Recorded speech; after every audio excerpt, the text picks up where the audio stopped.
Hello दोस्तों, knowledge centre for you में आप सभी का स्वागत है। और आज के इस वीडियो में हम 1857 का विद्रोह पढ़ने वाले हैं। तो आधुनिक भारत के इतिहास में 1857 का विद्रोह बहुत इम्पोर्टेंट टॉपिक है, क्योंकि यहीं से भारत के स्वतंत्रता संग्राम की शुरुआत मानी जाती है। तो इसीलिए आपको वीडियो को बहुत ध्यान से देखना है। भले ही वीडियो लंबी होगी, but I am sure at the and आप 1857 का विद्रोह बहुत अच्छे से समझ जाएंगे एंड आपके माइंड में सारी चीज़ें अच्छे से क्लियर होंगी।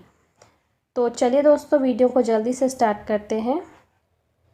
1857 की क्रांति को ही सैनिक विद्रोह, धार्मिक युद्ध और सुनियोजित राष्ट्रीय आंदोलन के नाम से भी जाना जाता है।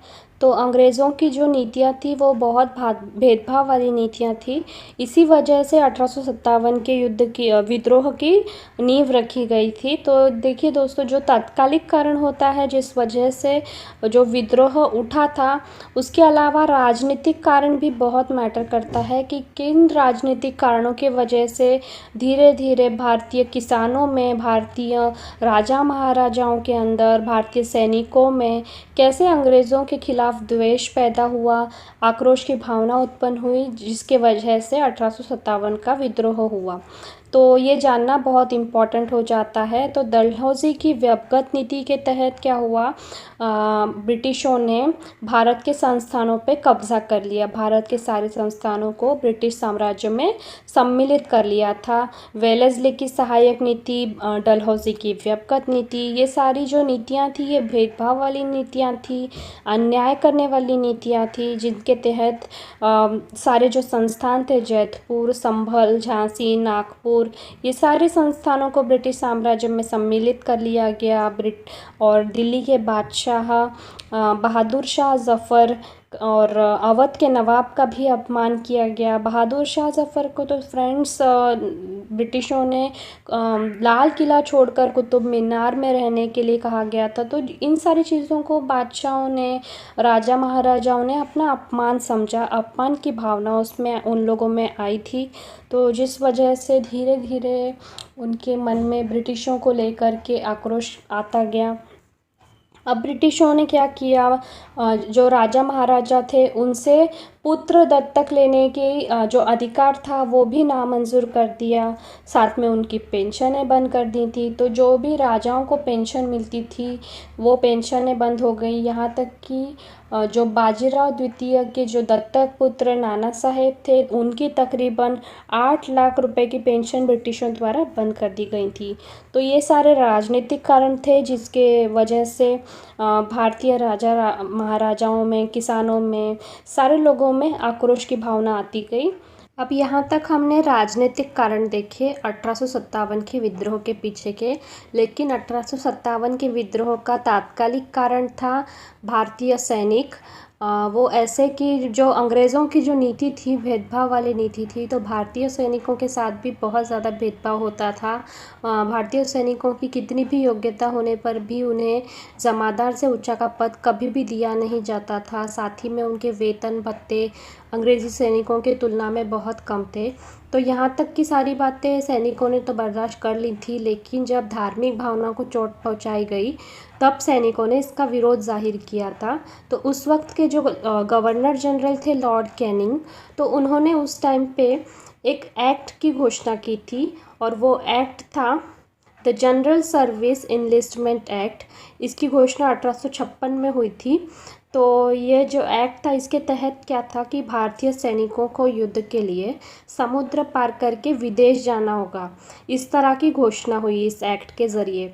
तो इस एक्ट को भी आपको ध्यान में रखना है, the general service enlistment act. इसके तहत क्या था कि भारतीय सैनिकों को विदेश जाना होगा समुद्र पार करके, इस तरह की घोषणा की गई।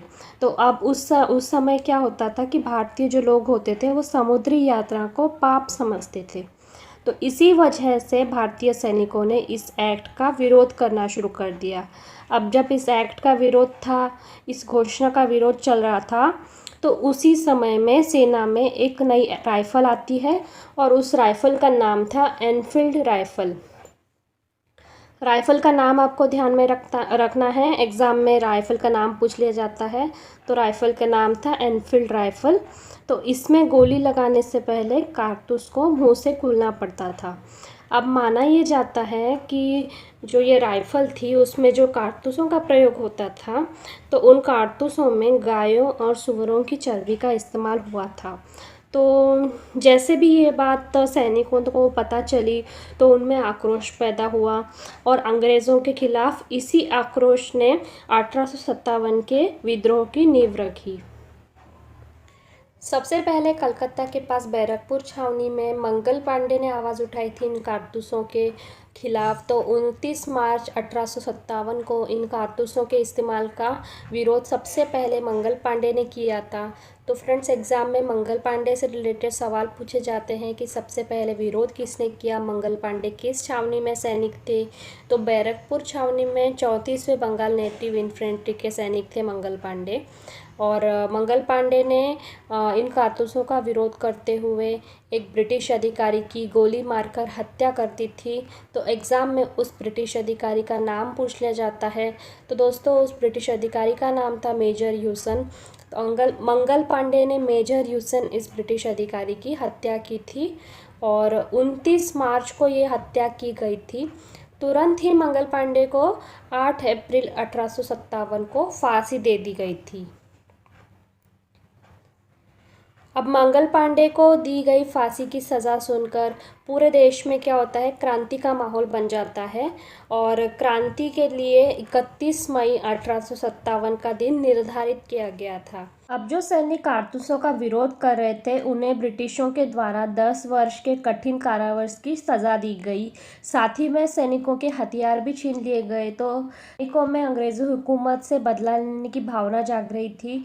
उसी वजह से मेरठ छावनी के सैनिक दिल्ली की तरफ रवाना हो गए। 10 मई 1857 को फाइनली भारतीय सैनिकों ने व्यापक स्तर पर विरोध किया और अंग्रेज़ों के खिलाफ विद्रोह की घोषणा कर दी।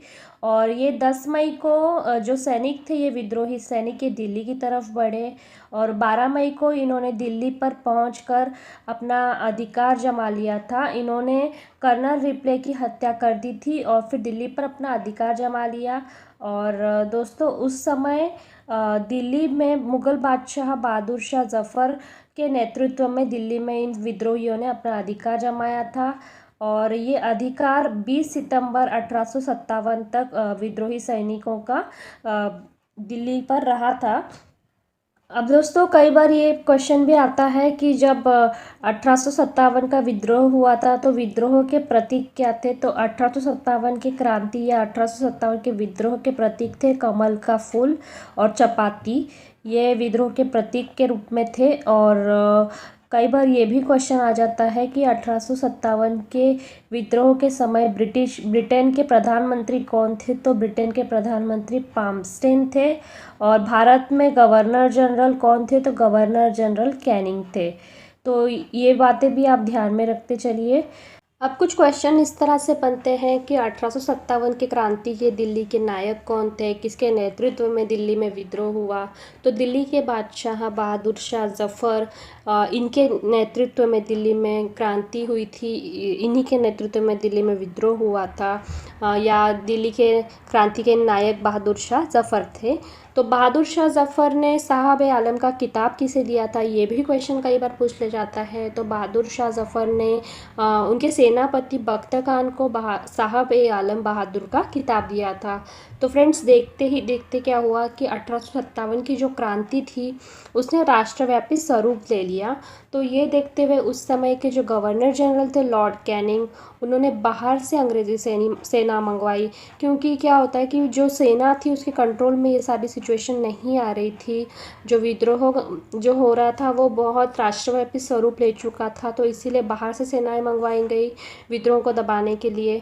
तो अब एग्ज़ाम में देश के अलग अलग स्थानों पे जो भी विद्रोह हुए थे उनके नायक और विद्रोह को दबाने वाले ब्रिटिश अधिकारियों के नाम भी पूछते हैं। तो चलिए देखते हैं कहाँ कहाँ पर विद्रोह किया गया था, कौन नायक थे और उस विद्रोह को दबाने का श्रेय किससे मिला था। तो एग्ज़ाम पॉइंट ऑफ व्यू से ये बहुत इम्पॉर्टेंट है, इसलिए अच्छे से समझिएगा। अब फ्रेंड्स हमने ये तो देख लिया कि दिल्ली के जो नायक थे विद्रोह के वो बहादुर शाह जफ़र थे, लेकिन विद्रोह को दबाने का श्रेय जो मिला था वो ब्रिटिश अधिकारी को मिला था, तो वो निकलसन और हडसन को मिला था। और उन्होंने जब इस विद्रोह को दबाया था उस समय पे बहादुर शाह जफ़र ने रंगून में पलायन कर लिया था, और उनके जो दो बेटे थे बहादुर शाह जफ़र के और एक पोते को हडसन ने गोली मारकर उनकी हत्या की थी। अब फ्रेंड्स कानपुर का जो नायक थे वो थे नाना साहेब और तात्या टोपे, और कानपुर में इस विद्रोह को दबाने का जो श्रेय मिला था वो कैंपबेल को मिला था। कैंपबेल ब्रिटिश अधिकारी को मिला था। तो नाना साहेब ये बाजीराव द्वितीय के दत्तक पुत्र थे, और इनकी 8 लाख रुपए की पेंशन गवर्नर डलहौजी ने बंद कर दी थी। तो कई बार एग्ज़ाम में नाना साहेब का वास्तविक नाम भी पूछ लिया जाता है। नाना साहेब का वास्तविक नाम दोंडू पंत था, और नाना साहेब के कमांडर इन चीफ का नाम पूछ लिया जाता है, तो कमांडर इन चीफ थे तात्या टोपे, और नाना साहेब के सलाहकार और सचिव थे अजीमुल्ला खान, जिन्होंने नाना साहेब को नेपाल पलायन करने में सहायता की थी। तो ये सारी चीज़ें मैं डिटेल में आपको इसलिए बता रही हूँ कि भले ही छोटी छोटी बातें हैं बट ये एग्ज़ाम में ज़रूर पूछ ली जाती हैं कई बार, तो इसीलिए ये सारी चीज़ें आपको पता होनी चाहिए। और जब नाना साहेब ने नेपाल में पलायन कर लिया था तो उसके बाद में तात्या टोपे झांसी के विद्रोह में रानी लक्ष्मीबाई के साथ जा कर के मिल गए थे। तो फ्रेंड्स तात्या टोपे को उनके मित्र मानसिंह ने धोखे से पकड़वा दिया था उस समय पे, और जिसके बाद तात्या टोपे को फांसी की सज़ा दी गई थी। तो 18 अप्रैल 1859 को तात्या टोपे को फांसी की सज़ा हुई थी। और तात्या टोपे का वास्तविक नाम भी फ्रेंड्स कभी कभार पूछ लिया जाता है एग्ज़ाम में, तो उनका नाम था रामचंद्र पांडुरंग येवलकर। आई होप आपको सारी चीज़ें क्लियर हो रही होंगी। अब लखनऊ में जो 1857 के विद्रोह के नायक थे बेगम हज़रत महल, और लखनऊ में इस विद्रोह को दबाने का श्रेय मिला था कैंपबेल को ही, क्योंकि हेनरी लॉरेंस जो थे वो मारे गए थे। तो कैंपबेल को लखनऊ और कानपुर दोनों ही जगह पे विद्रोह को दबाने का श्रेय मिला। और झांसी में जो विद्रोह हुआ था उसके नायक ऑफ कोर्स सभी को पता है रानी लक्ष्मीबाई थी। उनके नेतृत्व में झांसी का विद्रोह किया गया था, और यहाँ पर विद्रोह दबाने का श्रेय यूरोज इस ब्रिटिश अधिकारी को मिला था। तो यूरोज ने लक्ष्मीबाई से प्रभावित होकर कहा था कि सारी क्रांतिकारियों में सिर्फ वो अकेली एक मर्द थी। ये बात लक्ष्मीबाई के साहस का सच में परिचय देती है, और ग्वालियर के पास लक्ष्मीबाई वीरगति को प्राप्त हुई थी। तो फ्रेंड्स अब जो नेक्स्ट है इलाहाबाद में नायक थे लियाकत अली और कर्नल नील ने इस विद्रोह को दबाया था। अब जगदीशपुर बिहार में कुंवर सिंह थे नायक, और ये सबसे बुज़ुर्ग थे नेतृत्व करने वाले, विद्रोह का नेतृत्व करने वाले सबसे बुजुर्ग नेता कुंवर सिंह थे, और इनकी बहादुरी भरा इनका योगदान रहा है। और इस विद्रोह को दबाया था विलियम टेलर और विंसेंट आयर ने। अब फ्रेंड्स बरेली में जो विद्रोह हुआ था वहाँ पर नायक थे खान बहादुर खान, और विद्रोह को दबाया था हडसन ने। फैज़ाबाद में जो विद्रोह हुआ था उसमें नायक थे मौलवी अहमदुल्ला, और विद्रोह को दबाने वाले ब्रिटिश अधिकारी थे कर्नल नील। आसाम में जो विद्रोह हुआ था उसके नायक थे मणिराम दीवान।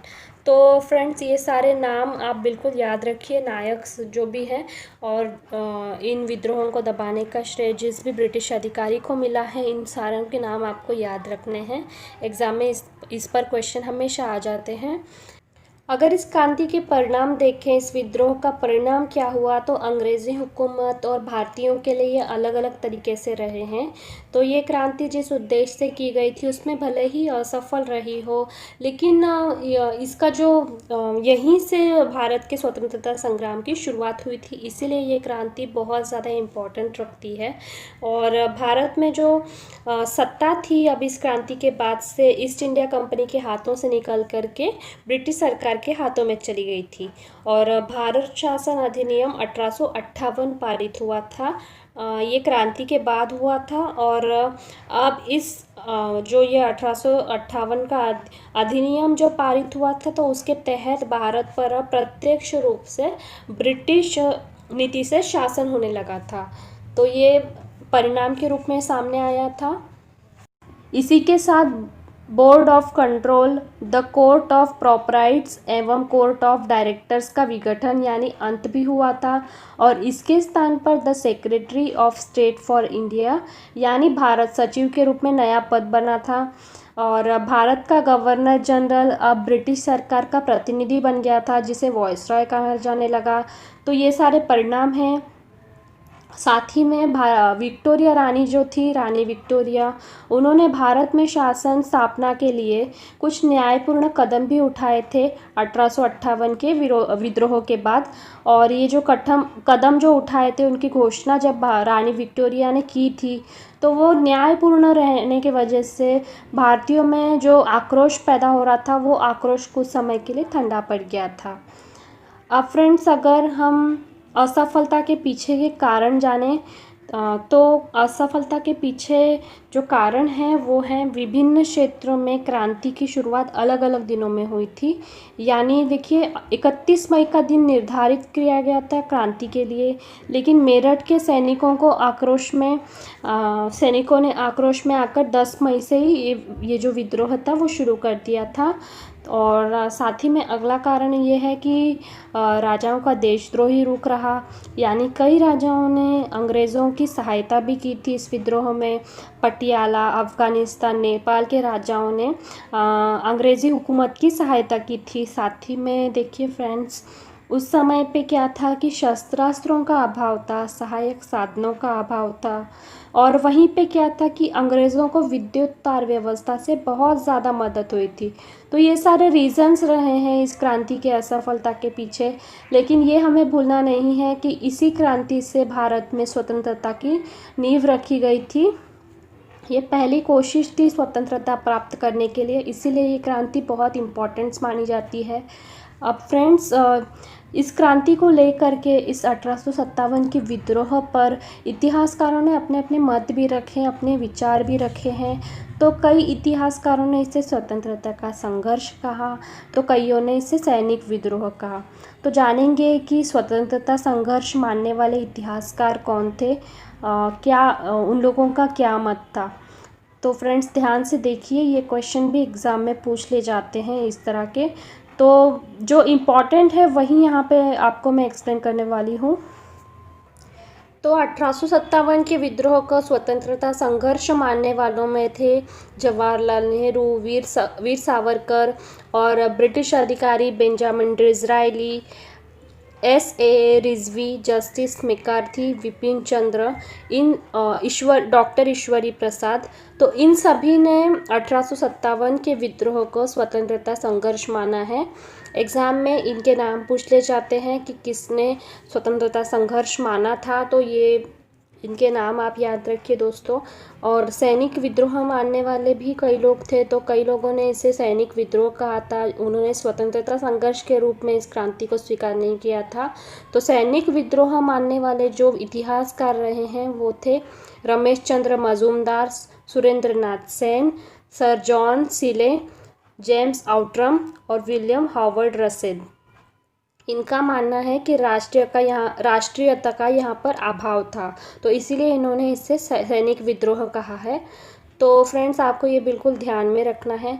अब साथ ही साथ देखिए कि 1857 के विद्रोह पर कई पुस्तक लिखी गई थी, कई बुक्स लिखी गई थी। तो एग्ज़ाम में कई बार इन बुक्स के नाम और इन बुक्स के ऑथर्स भी पूछ ले जाते हैं। तो यहाँ पे मैं सारी बुक्स तो नहीं, लेकिन जो बहुत मोस्ट इम्पॉर्टेंट या रिपीटेडली जिन पुस्तकों पर क्वेश्चन पूछे गए हैं वही आपको यहाँ पे मैं बता रही हूँ। और ध्यान रखिए कि घुमा फिरा कर ज़्यादातर यही पूछते हैं। तो इन 2-4 पुस्तकों के नाम आपको ध्यान में रखने हैं। तो first war of Indian independence, ये पुस्तक लिखी थी वीर सावरकर ने। 1857 ये पुस्तक लिखी थी मौलाना अबुल कलाम आज़ाद ने। और द ग्रेट रिबिलियन पुस्तक लिखी थी अशोक मेहता ने। और फोर्थ है sepoy mutiny and the revolt of 1857, पुस्तक लिखी थी R.C. मजूमदार ने। इन पुस्तकों के नाम और ऑथर्स के नाम भी याद रखिए, घुमा फिरा करके कई बार एग्ज़ाम में पूछ ले गए हैं। सो आई होप फ्रेंड्स आपको सारी चीज़ें यहाँ पे क्लियर हो गई हैं और 1857 का जो विद्रोह है वो काफ़ी अच्छे तरीके से आपको यहाँ पे समझ में आ गया होगा। कई एंगल्स से यहाँ पर के जो क्वेश्चंस बनते हैं वो भी मैंने आपको एक्सप्लेन करते करते आपको क्वेश्चंस का तरीका भी बताया कि किस तरह से क्वेश्चन पूछ ले जाते हैं। आई होप सारी चीज़ें आपको क्लियर हो चुकी हैं। अगला जो वीडियो होगा इस सीरीज़ पे क्वेश्चन आंसर की सीरीज़ का वीडियो होगा 1857 के विद्रोह पर। क्वेश्चन आंसर सीरीज़ यहाँ पे होगी, तो आपको बिल्कुल इजीली, अगर आपने ये वीडियो बहुत अच्छे से